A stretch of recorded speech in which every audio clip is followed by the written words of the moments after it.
Est-ce que notre corps est capable de s'adapter à telle ou telle source ou peut-être à tel ou tel régime?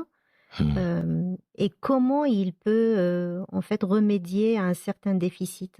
Oui, alors, il y a différents bon, c'est très intéressant, c'est assez compliqué, il y a différents pas de temps sur lesquels on peut voir ça.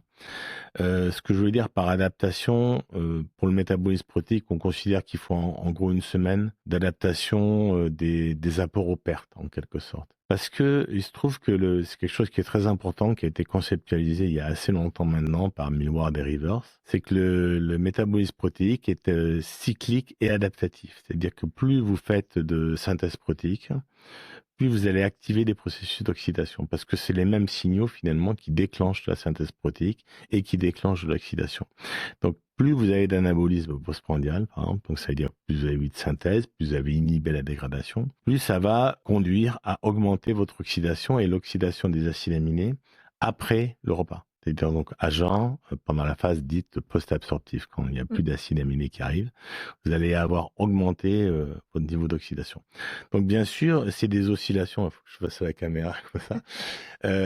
Et le temps que ces oscillations se normalisent, quand vous arrêtez d'augmenter l'apport, Ouais. eh bien on considère qu'en général, ça prend de l'ordre d'une semaine.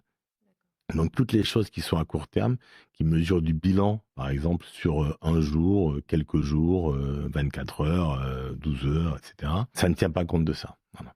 Donc D'accord. ça, c'est un premier élément assez important. Le deuxième élément assez important, c'est que même si on raisonne sur, il y a un autre phénomène d'adaptation, pardon, qui est plutôt de l'accommodation peut-être, hein, qui est un système de tamponnage, on pourra peut-être revenir là-dessus, qui fait qu'on pense maintenant que ce n'est pas nécessaire qu'il faut répéter en fait les prises pour voir justement les capacités d'adaptation, parce que les acides aminés, il y a des petits tampons en fait, des petits poules corporels de tampons en acides aminés qui permettent de faire en sorte que si sur une prise aiguë il y a un peu moins de tel acide aminé qui ne serait nécessaire pour maximiser la synthèse protéique, en Mmh. fait, un peu un acide aminé qui serait un peu limitant, il ne va pas l'être à la première fois, parce il va utiliser une sorte de tampon de cet acide aminé-là libre dans les poules corporelles.